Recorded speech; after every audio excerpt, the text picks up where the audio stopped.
Hi hello అందరికీ నమస్కారం. నా పేరు భార్గవ్. నేను ఈరోజు ఇరాన్ అమెరికా యుద్ధం కాకుండా ఇంకో యుద్ధం వస్తుందని చెప్పాను కదా, దాని గురించి మాట్లాడడానికి వచ్చాను.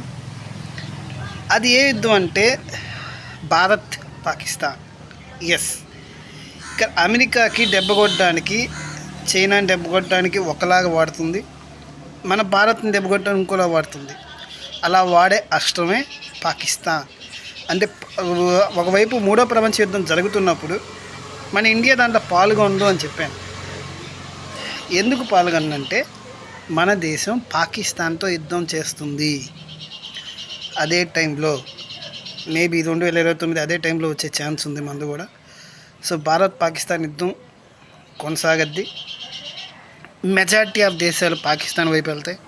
అమెరికా అయితే ఫస్ట్ పాకిస్తాన్కి సపోర్ట్ చేస్తుంది, పూర్తి సపోర్ట్. ఇండియాకి సపోర్ట్ చేయదు, అస్సలు సపోర్ట్ చేయదు, చేసే ఛాన్స్ లేదు.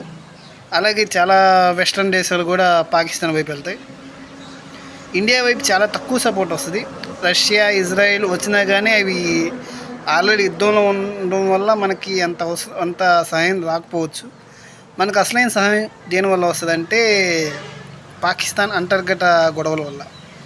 ఏదైతే తాలిబాన్ ఖైబర్ పఖ్తుంఖ్వా కావాలని ఫైట్ చేస్తుంది, అలాగే బలూచిస్తాన్ లిబరేషన్ కోసం ఫైట్ చేస్తుంది, అలాగే POK కూడా మన దేశంలో కలవడానికి ఫైట్ చేస్తుంది. సో ఇలాంటి చిన్న చిన్న సపోర్ట్ మాత్రమే ఇండియాకు వచ్చే ఛాన్స్ ఉంది.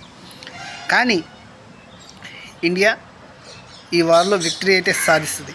కానీ ఆర్థికంగా చాలా ఎదురుదెబ్బలు ఇండియా ఎదుర్కోబోతుంది. ఇప్పుడు అన్ని దేశాల గురించి చెప్దాం, ఇండియా గురించే కాదు. పాకిస్తాన్ ఓడిపోతుంది, పాకిస్తాన్ ఖచ్చితంగా ముక్కలైపోతుంది. బలూచిస్తాన్ ఒకవైపు ఖైబర్ పఖ్తుంఖ్వా, POK మనం తీసుకుంటాం. సో అలాగా ముక్కలైపోతుంది ఖచ్చితంగా. మన ఇండియా ఆర్థికంగా చాలా నష్టపోతుంది. ఇండియా గెలుస్తుంది కానీ ఆర్థికంగా చాలా నష్టపోతుంది. చాలా ఉద్యోగాలు పోతాయి, అలాగే రైస్ అన్నీ కూడా సామాన్యునికి దొరకని స్టేజ్లోకి వెళ్ళిపోతాయి రేట్లు అనేవి. సో ఆ విధంగా జరగబోతుంది ఇండియాకి.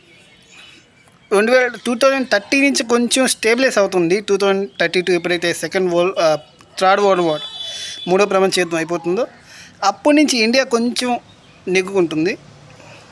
అండ్ 2040 నుంచి 2050 మన ఇండియా చాలా బాగా ఇంప్రూవ్ అవుతుందని చెప్పొచ్చు ఆర్థికంగా. అండ్ 2050 తర్వాత మన అగ్రరాజధాని కూడా అవ్వచ్చు, అంటే నెంబర్ 1. ఇప్పుడు అమెరికా ఉంది కదా అగ్రరాజధానిగా, అలా ఇండియా నెంబర్ 1 అయ్యే ఛాన్స్ ఉంది ఆఫ్టర్ 2050. బట్ ఆఫ్టర్ 2050 దాటేంత వరకు మనం అగ్రరాజధాని కాదు. ముఖ్యంగా 2030 వరకు అయితే ఇండియాకి అస్సలు బాగాలేదు. సరే, ఇండియా గురించి, పాకిస్తాన్ గురించి మాట్లాడాం. ఈ సైడు చైనా అయితే యుద్ధంలో న్యూట్రల్గా ఉంటుంది. పాకిస్తాన్కి సపోర్ట్ చేయడు, మనకి సపోర్ట్ చేయడు. అండ్ ఫ్యూచర్లో చైనా ఇండియా ఫ్రెండ్స్ అవ్వబోతున్నాయి. అది ఆశ్చర్యంగా ఉంది నాకు. చైనా ఇండియా ఫ్రెండ్స్ అవ్వబోతున్నాయి, శత్రువులు కాదు. అలా ఇప్పుడు ఇరాన్ మూడో ప్రపంచ యుద్ధం గురించి మాట్లాడుకుంటే, ఇరాన్ అమెరికాలో ఏది గెలుస్తుందంటే